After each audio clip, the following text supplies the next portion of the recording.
사랑하는 성도 여러분, 우리가 역사적으로 보면 어떤 나라의 대통령이랄지 왕이 이렇게 취임하거나 새롭게 시작하면 주변 나라들이 찾아가서 경축을 해주는 것은 지금 시대뿐만 아니라 고대 근동에서도 또 예전 성경 시대에도 있었던 이야기입니다. 지금은 강대국의 어떤 대통령이 세워지면 지금은 정말 약소 국가들은 그 축하하기 위해서 초청받게 되면 빠지지 않고 가려고 합니다. 그러나 약소국이랄지 후진국이랄지 자기 나라보다 못 사는 데는 마치 그러한 초청을 받으면 대통령이 못 가면 뭐 대사를 보낸달지 다른 사람 외교부 장관을 보낸달지 이 격을 낮춰서 보내는 경우들이 있습니다. 그래서 이것은 성경 시대나 고대 시대나 현재에도 각 나라별로 일어나는 어떠한 의식에 대한 존중이고 또한 예입니다. 그런데 오늘 성경에서는 그 왕에 대한 초대도 없었고 또한 왕에 대한 의식 절차도 없었고 또한 이 사람이 진정으로 어떠한 위대한 인물이라는 어떠한 뭔가의 소식도 없는데도 불구하고 타국에서 예수님께 경배를 하러 옵니다. 이 경배는 엎드려 절하라는 것입니다. 그러니까 지금 이 말씀을 보겠지만 보면 fell down, 엎드려 절하다 이거라는 것이죠. 이 엎드려 절하라는 단순한 그 respect, 존경의 의미가 아니라 신적인 의미가 있습니다. 그것은 로마 세계에서도 마찬가지로 황제를 신으로 여기기 때문에 황제 앞에 나가서는 그 발로 밟고 있는 발판 그를 넘지 못하고 그 전에서 늘 황제 앞에 무릎을 꿇고 입을 맞추든지 절을 해야 되는 것입니다. 그러니까 황제를 마치 왕 이상의 신적인 존재로 보았다는 것이죠. 그러니까 경배란 의미는 존경 의미를 넘어서 신적인 의미로서의 경배와 존경을 뜻하는 표현을 바로 경배라는 것입니다. 근데 이 이스라엘의 한 마구간에서 그 구유에 앉아 있는 그 아기, 누가 말도 해주지도 않고 그 사람이 그 아이가 정말 위대한 왕인지도 모르는데도 불구하고 수천 킬로 여기서 여러분들이 이제 여기가 이제 동방 박사 하면 정확하게 동방이 어느 나라인지 몰라요 지금도. 그러나 가장 그때 점성술이 발달한 나라가 페르시아하고 바벨론이었어요. 바벨론 이 지역하고 이 지역. 이 지역에서 이제 보통 예루살렘으로 오게 되면 보통 이 루트를 많이 따라옵니다. 이 루트는 사막이니까 가다가 목말라 죽겠죠. 그리고 물이 없으면 힘들고, 그리고 사막의 기후는 춥기도 하고 덥기도 하고, 낮에는 너무 더워서 힘들고 밤에는 너무 추워서 힘든 것이 바로 사막 기후입니다. 그런데 이 지역은 뭐냐면 티그리스 강과 유프라테스 강이 만나서 그 강줄기를 따고 이렇게 넘어갑니다. 이렇게 이 루트는 바로 아브람도 이 루트를 타고 가나안 땅에 도착한 루트입니다. 그러니까 이 루트가 보통 몇 킬로냐면 지사님 몇 킬로나 김대니엘 지사님 몇 킬로나 될 것 같아요. 보통 여기서 여기까지 길이가 몇 마일 또는 몇 킬로나 될 것 같아요. 생각 안 해보셨어요? 혹시 우리 김일순 지사님 몇 킬로나 될 것 같아요? 생각 안 해보셨어요? 예. 여기서 여기까지 보통 1,500km 됩니다. 1,500. 왔다 갔다 3,000km입니다. 3,000km. 왔다 갔다. 1,500km까지. 그러니까 보통 걸어서 가면 빠른 걸음으로 가면 3개월 걸리고 좀 늦게 천천히 가면 5개월 걸린다고 합니다. 3개월에서 5개월. 도대체 어떠한 뉴스도 나오지도 않았고 또한 이 이스라엘의 나라가 강대국이 아닙니다. 그 당시에 누구의 지배를 받았냐면 로마의 지배를 받았거든요. BC 63년에 로마의 지배를 받고 BC 37년에 바로 헤로드 왕이 로마의 그 보조를 힘입어 로마의 힘을 힘입어서 이스라엘 왕이 된 겁니다. 그러니까 헤롯도 이스라엘 족속이 아닙니다. 이돔의 족속이고 에돔 족속이에요. 그런데 이 도대체 오늘 이 동방박사, 이제 우리 한국말 동방박사, 메자이 혹은 와이즈맨 이렇게 부르는 이 사람들을 통해서 하나님께서 우리에게 무슨 메시지를 주려고 하는 것인가? 근데 그들의 메시지는 뭐였냐면 그들이 이 수천 킬로를 걸어와서 저렇게 낙타를 탈 수도 있고 걸어와서 왔는 이 목적이 뭐냐면 바로 경배를 하라고 왔다는 거예요. 경배 한 번 하려고 저 먼 길을 왔다는 거예요. 저 먼 길을. 그러면 오늘 말씀을 통해서 우리가 경배를 어떻게 해야 되겠는가? 우리가 배울 수 있겠죠.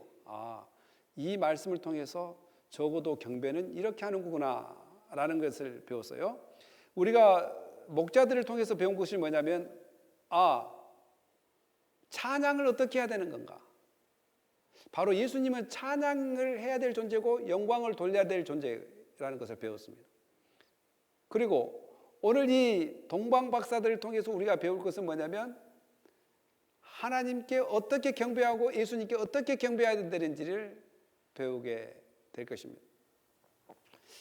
헤롯 왕 때 여러분 헤롯 왕은 아까도 이야기했다시피 이스라엘 백성의 종족이 아니라고 이야기했습니다. 바로 이둠의 곧 에돔 족속입니다. 여러분이 잘 알다시피 하나님과 아브라함이 약속하고 하나님과 다윗의 약속은 뭐였냐면 너희 씨를 통해서 다윗의 족속을 통해서 왕을 세운다고 약속했습니다. 그런데 지금 이스라엘의 왕은 다윗과도 상관없고 아브라함과 상관없는 왕 헤롯이 지금 대왕이 왕으로 자리를 잡고 있습니다. 헤롯 대왕 때 정말 이스라엘을 남의 나라 어떤 출신이 와서 다스리고 있으니 얼마나 우스꽝스럽습니까? 그리고 나라 자체가 로마로부터 지배를 받고 있는 이 나라에 사신이 오라고 한다고 쉽게 갈 그런 나라가 아니에요. 왕이 세워진다고 야 우리 짐 싸들며 주고 선물 싸들며 주고 가야지라고 할 그런 나라가 아니란 말이죠. 그런 나라가 아니에요. 그런데 그런 우리가 인간적으로 볼 때 정치적으로 볼 때 그렇게 유익하게 줄 수 있는 나라가 아님에도 불구하고 이 먼 1500km면 왔다 갔다 3000km가 넘는 그 거리를 수고하면서 동방에서 이렇게 예루살렘으로 옵니다. 그것도 천민이 온 것이 아니라 그 지역에서 바벨론에 혹시 페르시아나 이 지역에서 공부 좀 했던 사람들 그리고 지식이 좀 있다라고 한 사람들 이 사람들이 온다는 거죠. 이제 와이즈맨이라는 것은 이제 그 당시에 점성술을 연구한 사람이에요. 점성술이라는 것은 별을 보고 연구한 사람, 별을 연구한 사람이에요. 그 당시 문화가 가장 점성술이 발달한 나라가 바벨론이었습니다. 페르시아 이쪽이었습니다. 그러니까 뭘 연구하냐? 별을 보고 별을 보면서 이 별의 모양에 따라 계절이 바뀌고 별의 그 위치에 따라 이 뭔가 이게 자연의 흐름이 바뀌더라는 거예요. 그러면서 이 별의 그 흐름의 모양에 따라 인간의 성품 또한 인간의 사고, 인간의 어떤 고난과 고통 이런 것들이 영향을 받지 않을까? 이런 걸 연구하는 거예요. 그런 것을 연구한다는 거죠. 근데 지금 와서는 과학적으로는 잘 입증이 안 되지만 심리적으로는 많이 그 점성술을 믿고 있습니다. 지금 현재도 12개의 별자리를 가지고 판단하게 됩니다. 12개의 별자리를 가지고. 근데 과학적으로 별자리가 몇 개인 줄 아세요? 별을 관측하면 몇 개인 줄 아세요? 과학적으로? 예, 과학적으로는 88개의 별자리가 있습니다. 그런데 이 점성술에는 88개의 과학적으로 나타난 그 별자리를 보지 않고 12개의 별자리를 토대로 사람의 성품이랄지 사람의 운명이랄지 또한 사람의 사건들, 행위들, 일어날 일들 이런 것들을 살피는 거죠. 고도로 보였던 이 인간 세계의 학문을 뒤집어 넘어서 이 우주 세계를 바라보는 사람이니까 고차원적인 사람이라고도 볼 수 있습니다. 그 당시 문화로서는. 이제 이런 사람들이 유대인의 왕이 어딨냐라고 물어보면서 그 별을 보고 경배하러 왔다라고 예루살렘에, 당연히 그들은 예루살렘에 왕이 태어날 거라고 생각했을 것입니다. 근데 이상하게도 그 별을 보고 왔다고 이야기합니다. 근데 이제 사람들이 물어봅니다. 세상에 별이 움직일 수가 있습니까? 딱 머물러 있는데 어떻게 별이 움직일 수가 있습니까? 이렇게 질문할 수 있지 않겠습니까? 근데 못할 것 없는 하나님이 왜 별을 못 움직이겠습니까? 지구를 15도 이렇게 기울일 수도 있고 돌게 하시기도 뒤로 후진할 수도 있는 분이, 또 창조하신 분이, 또 여러분 이스라엘 백성들을 광야에 인도하실 때 무엇으로 인도했습니까? 불기둥과 구름 기둥으로 인도했습니다. 그러니까 불기둥과 구름 기둥으로 인도한 그 하나님이 별빛을 통해서 왜 인도를 못하겠습니까? 그러니까 이 별이 자연적으로 고정되어 있는 별인지 아니면 스페셜하게 하나님께서 그 별을 통해서 그들을 인도해 갔는지, 이것은 여러 가지로 가능할 수 있는 사항입니다. 사랑하는 성도 여러분, 근데 아까도 제가 그런 이야기를 했죠. 아나운서면 이렇게 뭔가 공개하지도 않고 TV 나오지도 않는데 어떻게 왕이 태어날 것을 알고 이렇게 왔느냐? 바로 하나님께서 별을 사용하셨다는 것입니다. 별을 사용해서 그들을 경배의 자리로 인도했다는 사실입니다.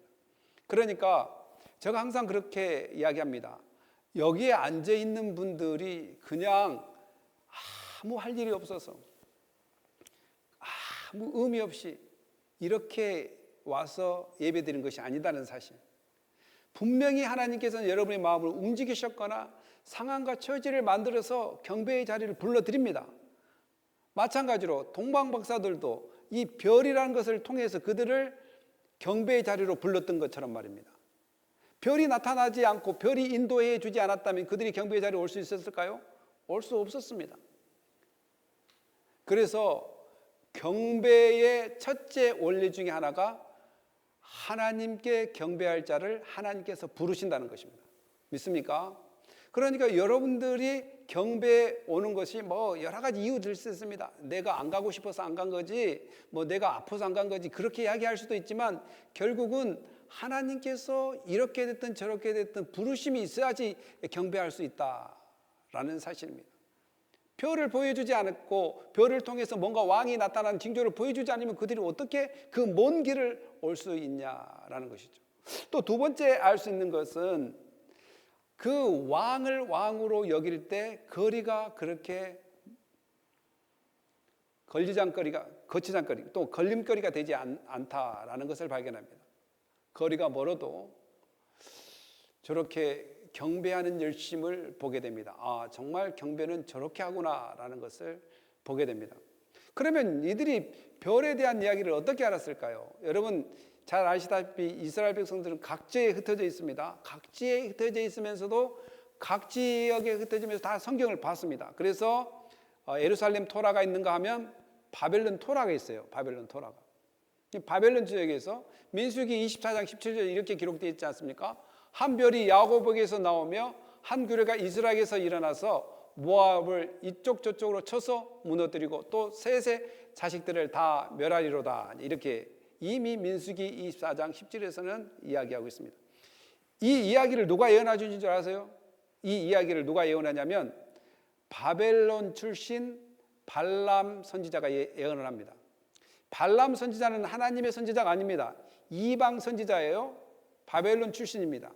이 동방박사도 바벨론으로에서 온 사람으로 추정됩니다. 그러니까 원래 발락이라는 사람이 있었어요. 모압 왕이었죠. 모압 왕. 모압 왕이 이스라엘 백성들이 이제 출애굽이 와가지고 이제 모압 평지에서 이제 가나안 땅으로 넘어가려고 할 때 자기 땅을 지나가니까 이 숫자가 너무 많아서 위협이 되는 거예요. 그래서 두렵기도 하고 무섭기도 하는 거예요. 그래서 이 모압 왕 발락이 발람 바벨론 지역에 살고 있는 그 발람 선지자를 부릅니다. 이 발람 선지자는 하나님의 선지자가 아닙니다.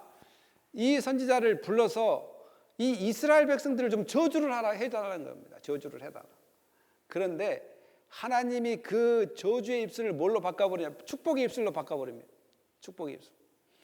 이스라엘을 저주해야 될 이 발람이 이 발락의 사주를 받고 발람이 이 이스라엘 백성을 저주해야 되는데 오히려 축복의 말이 나와버린 거예요. 3번이나. 그러면서 애언했던 말이 이거예요. 한 별이 야곱에서 나온다. 이 별이 나온다는 거예요. 그리고 한 규가 나온다. 이 규가는 왕들이 가지고 있는 어떤 지팡이 같은 거, 이 쥐봉 같은 건데 이 상징이 뭐냐면 왕을 상징하는 것입니다. 바벨론에서 거짓 선지자, 그러니까 이스라엘 백성으로서 봐서는 거짓 선지자고 탐욕의 선지자지만 이 하나님께서 그의 입을 바꿔서 이스라엘을 축복을 하게 만들고 앞으로 이스라엘에 왕이 나왔다는 것을 애언하게 합니다. 그렇다면 이 동방박사들이 저 별을 보고 못 깨달을까요? 얼마든지 깨달을 수 있습니다.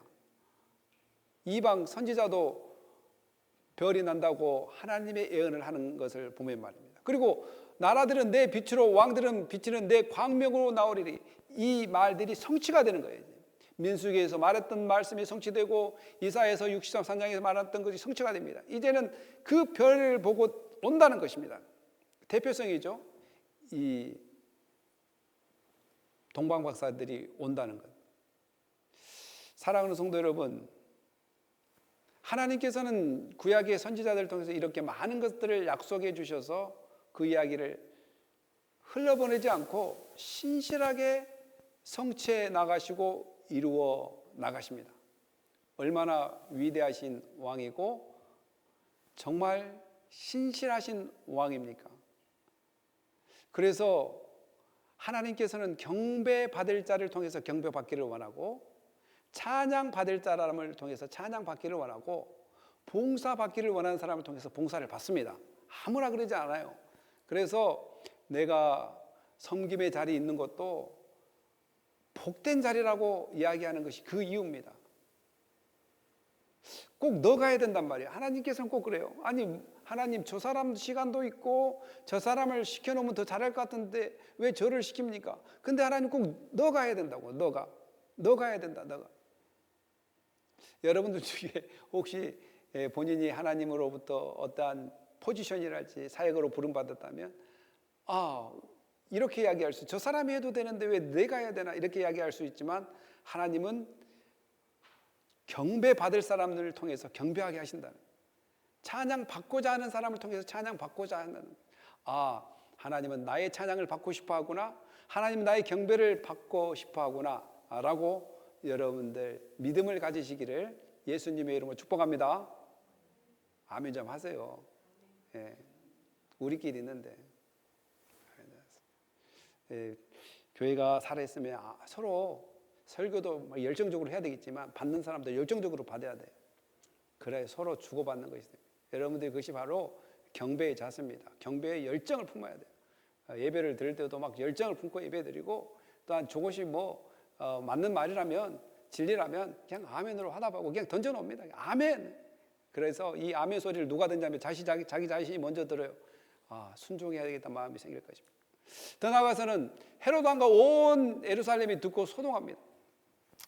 경배의 자리는 두 가지 반응이 일어나겠구나.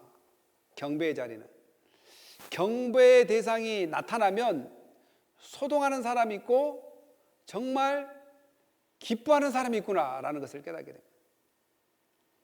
헤롯 왕과 온 예루살렘이 이 소리를 듣고 어디서 새로운 왕이 나타나느냐라고 이야기하니까 소동을 하기 시작해요.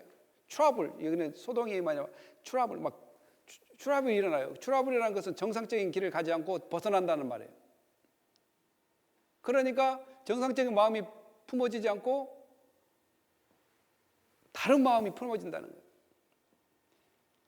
왕 모든 제사장과 백성이 서기관들과 모아 그리스도가 어디서 나겠느냐 이제 물으니 이르되 유대 베들레헴에 오니 이는 선지자 미가 5장 2절에서 이야기하는, 이미 선지자들이 이야기하는 그 동네 베들레헴 떡집이란 말이에요. 떡집. 햄이 떡이고 벳은 집이란 말이에요. 하나님께서 다윗에게 약속했던 그 약속, 너희 씨로 말미암아, 너희 왕족으로 말미암아 나라를 이끌어갈 것이다. 곧 다윗의 동네가 베들레헴입니다. 베들레헴 같은 동네. 지금 헤롯 왕은 동네가 어디서 태어났어요? 이둠의 동네, 이방 나라에서 태어났고 이방 족속입니다. 그러니까 헤롯 왕은 거기 있어야 될 자리가 아니에요. 있어야 될 자리가 아닙니다. 지금 하나님께서 약속한 인물이 아닙니다.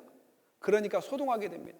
그러니까 시편 2장 1절에 어찌하여 이방 나라들이 분노하며 민족들이 헛된 일을 꾸미는가? 하나님이 다윗의 자손을 통해서 왕을 만들겠다고 하니까 이 이방 헤롯 왕이 이스라엘을 다스리고 있지만 어디 사람이라고? 이방 사람이란 말이에요. 트러블을 일으키는 거예요. 트러블. 이 헤롯은 엄청 질투심이 많고 또 잔인합니다. 자기 부인과 아들 2명을 죽여버려요. 자기의 그 정치의 안정을 위해서 자기 부인과 자기 자식 둘을 죽여버리는 그러한 잔인한 사람입니다. 그러니까 이 사람이 이 트러블을 일으키면 이스라엘 백성들도 긴장하게 되지 않겠어요? 그래서 온 동네가 경배의 자리는 트러블도 있고 또한 기뻐하는 그 메시지를 받아들이는 사람도 있겠다. 왜냐하면 한 다스리는 자가 나와서 내 백성이 이스라엘 목자가 된다는 이 소식을 좋아하는 사람이 있겠다라는 것이요. 그것이 구체적으로 지금 나옵니다. 이 부분 다 같이 한번 읽어봅시다. 시작. 이에 헤롯이 가만히 박사들을 불러 별이 나타난 때를 자세히 묻고 베들레헴으로 보내매 이르되 가서 자세히 알아보고 좀 크게 좀 읽어보세요.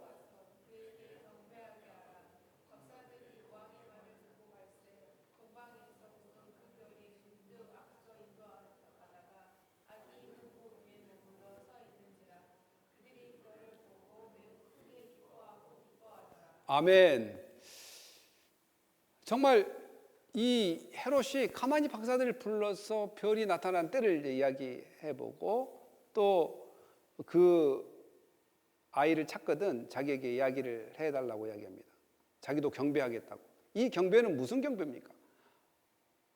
바로 이 경배는 죽이기 위한 속임수의 경배예요. 경배도 속일 수 있겠구나. 말은 경배한다고 하지만 경배를 안 할 수도 있겠구나. 경배의 목적이 다를 수도 있겠구나 라는 것을 발견하게 됩니다. 나는 경배로 하러 왔지만 이 경배가 내 안에 있는 그 트러블을 해결하기 위해서 곧 나의 경쟁자인 새로운 왕을 죽이기 위한 경배가 될 수 있겠구나 라는 것을 발견하게 됩니다. 또 여기서 발견하는 것은 이 경배자는 변함이 없이 경배의 대상을 계속 바라점에 따라갑니다. 왜냐하면 별이 나오다 갑자기 사라졌기 때문에 거기서 포기하지 않는다는 거예요. 경배자는 끝까지 경배의 대상을 포기하지 않고 따라간다는 거예요. 어떻게 따라갑니까? 바로 기쁨으로 따라가는 것을 보게 됩니다. 여러분, 예배가 기쁩니까? 기쁩니까? 예배가 기뻐야 됩니다. 이것은 어떠한 목사나 설교 잘하고 못하고 떠나서 일단 예배 자체가 왜 기뻐야 되냐면 근본적으로 예배는 예수 그리스도에게 드리기 때문에 그렇습니다. 또한 근본적으로 예배는 하나님께 드리기 때문에 이 하나님께 드리는 예배 자체가 기뻐야 됩니다. 즐거워야 됩니다. 그래서 주일 되면 막 기다려야 되고 빨리 씻고 교회 가야지 이렇게 되는 거예요. 여러분 10분 전에 나오세요. 이런 말 할 수가 없는 거예요. 그 교회는.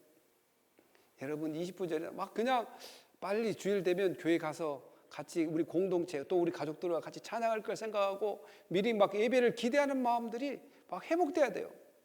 왜 이런 성탄절 절기를 오늘도 미국 교회도 이걸 촛불을 켜놓고 이달 이 12월 한 달 동안 예수 그리스도 오심과 다시 오심을 묵상하는 달이라고 이야기했어요. 그래서 우리가 이 시점을 기점으로 해서 1년 내내 예수 그리스도 오심을 늘 마음에 간절하고 감사하는 날이에요. 그거의 바탕이 돼서 경배가 이루어져야 됩니다.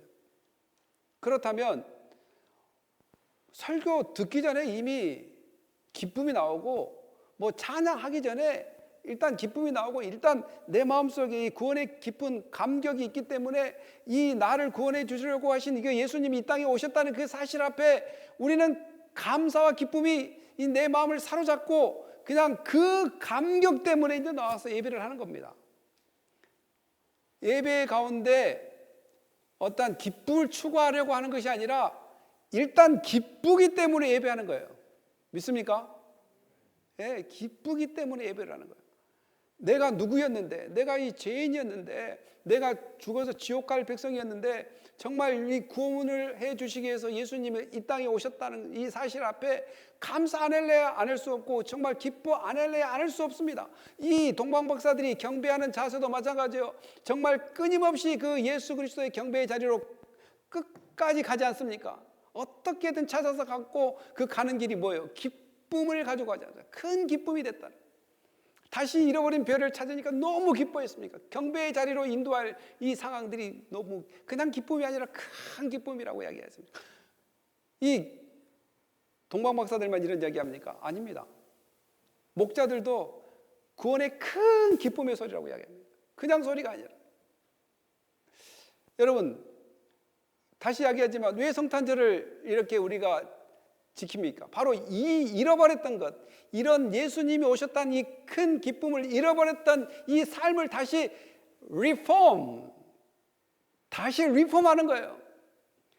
뜨거움도 없고요, 아멘도 없고, 감사도 없고, 기쁨도 없고, 예배 맹맹하고, 정말 이렇게 했다면, 뭐 여러분들이 그렇다는 것이 아니라 했다면 다시 이런 절기를 통해서 예수 그리스도가 나를 위해 오셨다, 정말 이 땅에 죄인들을 위해서 오셨다, 막 이러한 그 잃어버렸던 감격을 이런 절기를 통해 다시 회복시키는 거예요. 그래서 내 영혼아 깨어라, 내 영혼아 경배의 자리로 나가라, 경배의 찬양을 부를지어다, 막 이렇게 자기 자신을 깨우는 거예요. 남의 탓하는 거 아닙니다.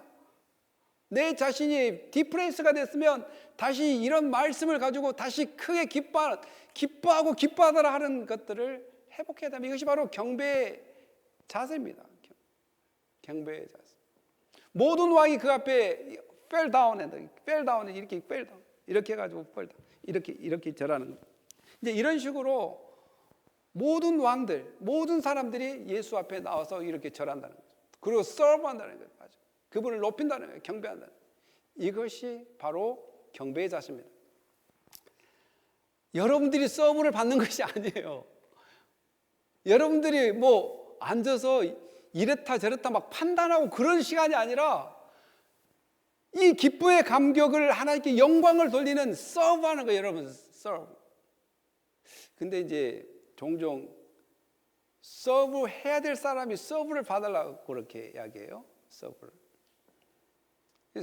우리가 이게 나오는 것은 하나님, 그래서 참된 예배자를 하나님 찾고 계신다라는 것이죠.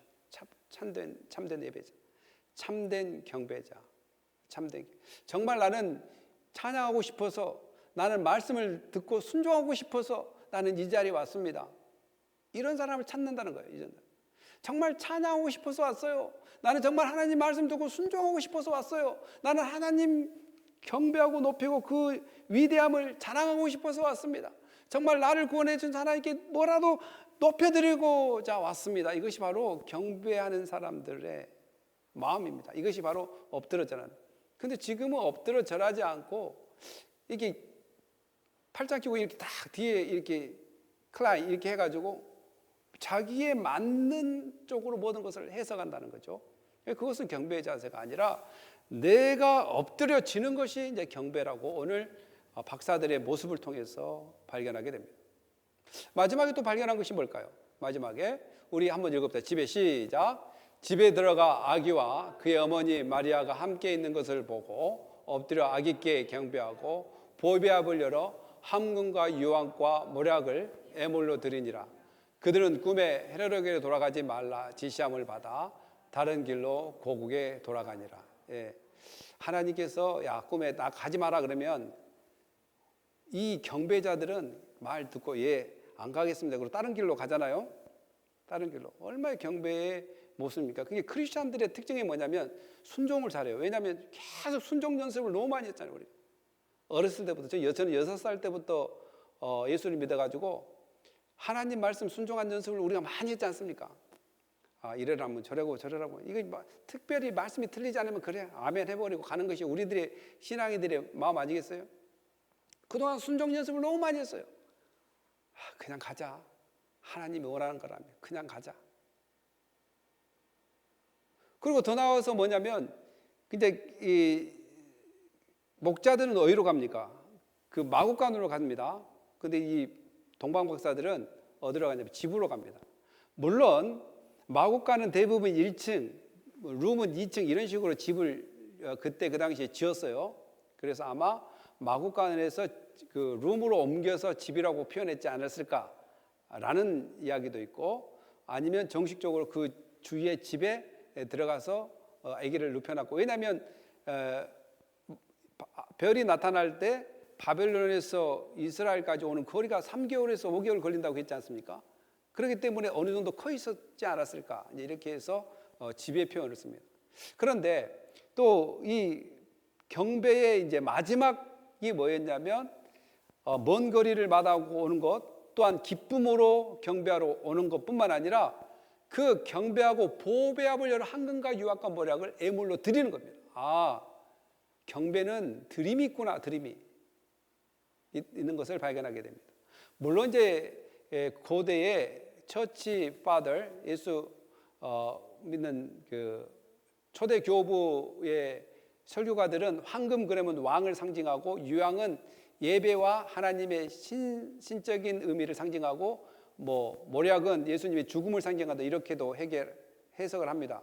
그것도 틀린 것은 아니지만, 보통 왕을 만나러 갈 때는 마치 시바 여인이 솔로몬을 만나러 갈 때 황금과 모략과 이런 여러 가지 물건을 준비해서 간 것처럼, 보통 그 당시 귀중한 것이기 때문에 가지고 가는 그러한 절차라고도 해석할 수 있습니다. 사랑하는 성도 여러분, 경배에서 빠져서는 안 되는 일하는 보배합, 황금과 유황과 모략을 예물로 드리는 것을 발견하게 됩니다. 그러면 이제 어떤 분들은 이게 교회 다니면 돈이 있어야 교회 다닌다 이렇게 생각하는데, 이렇게 생각하는 사람도 있는데 절대 그렇지 않습니다. 하나님이 없는데 내라고 하지 않아요. 우리 레위기 5장 7절 11절 한번 읽어볼까요? 만일 시작. 만일 그의 힘이 어린 양에 미치지 못하거든 그가 범죄로 인하여 여호와께 속건 제물로 산비둘기 둘이나 집비둘기 둘을 가져다가 하나는 속죄 제물로 하나는 번제물로 드릴 것이요, 만일 그의 힘이 산비둘기나 둘이나 집비둘기 둘에도 미치지 못하면 그가 범죄로 인하여 고운 가루 10분의 1의 에바를 속죄물로 가져다가 기름도 넣지 말고 유황도 더하지 말 것은 이는 속죄 제물이라. 아멘. 여러분, 예물을 내는 것, 헌금하는 것 부담 갖지 마십시오. 왜냐하면 하나님도 부담을 가지고 내는 것을 원치 않습니다. 자원하는 마음으로 내기를 첫째 원하고, 두 번째 믿음의 분량도도 내기를 원하고, 그리고 세 번째로는 여러분들의 소득의 분량도로 예물을 내기를 원합니다. 그리고 그 말을 더 해석해 준다면, 그 구약 시대에 예물을 바치고 이 속건제나 속죄제를 할 때 예물이 필요한데 나는 양을 바칠 수가 없어요. 그러면 야, 너 양 바칠 수 없어? 그러면 성경에서 그래 바치지 마 이렇게 이야기하지 않아요. 어떻게 이야기하냐면, 야, 양을 바칠 수 없어? 그러면 산비둘기나 집비둘기를 바쳐라, 이렇게 이야기합니다. 근데 제가 산비둘기 집비둘기도 없는데요? 그러면 바치지 마라, 그냥 이렇게 이야기하지 않고, 그러면 산비둘기 집비둘기를 바칠 수 없으면 뭘 바치냐면 고운 가루, 곡식을 빻아가지고 그 10분의 1 에바를 속죄물로 가져다가 바쳐라, 이렇게 이야기합니다. 이제 고운 그 가루 10분의 1 에바는 여러분들이 1 에바가 22kg입니다. 22kg. 22kg가 1 에바예요. 그러면 10분의 1이면 얼마겠습니까? 2.2kg입니다. 1 에바가 22kg인데 거기서 22kg, 이제 예를 들어서 쌀 한 가마니 샀다고 해봅시다. 그 22kg라고 해봅시다. 그러면 너 쌀 한 가마니 샀는데, 야, 쌀 22kg 다 가져오지 마, 이렇게 이야기하지 않고 거기서 10분의 1, 2.2kg만 내라. 그러니까 하나님께서 이렇게 다 받은 복의 분량대로, 믿음의 분량대로 자원하는 마음으로, 그러나 중요한 것은 하나님 앞에 빈손으로 오지 말라는 거예요. 빈손으로. 왜냐하면 가난한 여인들도, 옥합에 깼던 여인들도 다 부자라서 그런 거 아니에요. 그 하나님 앞에 자기의 정성을 바쳤던 거예요. 그러니까 예배 가운데는 나는, 여러분들 미용실에 가면 제가 20불 주고 여기 벌크에서 이발을 했는데 내가 얼마 팁을 줘야 되는가 물어보니까 다 다르더라고요. 그래서 어떤 분이 목사님 20불 정도 이발했으면 5불은 팁 줘야 되지 않겠습니까? 이렇게 이야기하더라고요. 지금 버지니아하고 메릴랜드의 그 기본 그 페이가 올라갔어요. 13불인가 또 메릴랜드 15불인가 이렇게 올라갔더라고요. 그러니까 우리가 예물을 드릴 때에 이 경배를 한다고 해서 그냥 빈손으로 오는 것이 그렇게 좋은 경배는 아닌 것이라고 이렇게 또 성경 말씀을 보니까 깨닫게 됩니다. 근데 하나님께서는 그 경배의 몫도 보지만 그렇게 즐겨내는 자를 분명히 하나님께서도 복 주신다고 하셨다라는 사실입니다. 사랑하는 성도 여러분, 우리가 오늘 이 동방박사들을 통해서 배우는 것은 무엇일까요? 경배를 하러 왔다는데 이 경배의 자세를 이 경배를 어떻게 해야 되는가를 이 동방박사들을 통해서 발견하게 됩니다. 여러분, 예수를 믿습니까? 예수님이 정말 경배의 대상입니까? 그러면 그 예수님이 경배의 대상이라면 우리가 어떻게 경배해야 되겠습니까? 오늘 이와 같은 정말 희생이 따르고 수고가 따르고 절제가 따르고 또한 기쁨으로 드려야 될 뿐만 아니라 또한 빈손으로 나오지 않고 정말 내 분수대로, 마음의 분량대로, 믿음의 분량대로 내가 할 수 있는 범위 내로, 하물며 미용사에게 20불짜리 그 커트를 한다면 5불 팁을 줄 수 있는 그러한 세상의 마인드라면 하나님께는 어떻게 해야 되겠는가라는 것입니다. 오늘 이와 같은 모든 것들을 생각해 보고 우리가 참된 경배의 길, 정말 엎드려 절한다는 의미가 무엇인지를 이 동방박사를 통해서 배웠습니다. 오늘 우리 가운데 정말 진심으로 기쁨을 가지고 경배하는 마음, 또 하나님을 찬양하는 마음, 이런 마음들이 어떤 남으로부터 시켜서 요구받아서 하는 것보다 정말 나를 구원하신 예수 그리스도의 은혜가 감사해서 또 그분이 나를 위해서 이 땅에 오셨다는 그 감사를 통해서 참된 경배가 우리 모두 가운데 이루어지기를 예수님의 이름으로 축복합니다. 기도하겠습니다. 할렐루야. 하나님 감사합니다. 오늘 우리가 예수 그리스도께 경배하는 자가 되게 해주시옵소서. 진정 하나님께 경배하는 그런 마음을 주셔서 정말 좌로나 우로나 치우치지 않는 균형 있는 경배, 정말 예수를 통해서 우리가 얼마나 많은 은혜를 받고 또한 하나님의 그 복을 받고 있는지를 깨닫게 해주셔서 늘 참된 경배를 하는, 또한 이 이방의 박사들이 이러한 수고와 마음을 통해서 경배한 것처럼 우리의 마음 가운데 기쁨이 충만하게 하여 주시옵소서. 그래야 이런 경배가 풍성해지는 예배가 되게 하여 주시옵소서. 감사하며 예수님의 이름으로 기도합니다. 아멘.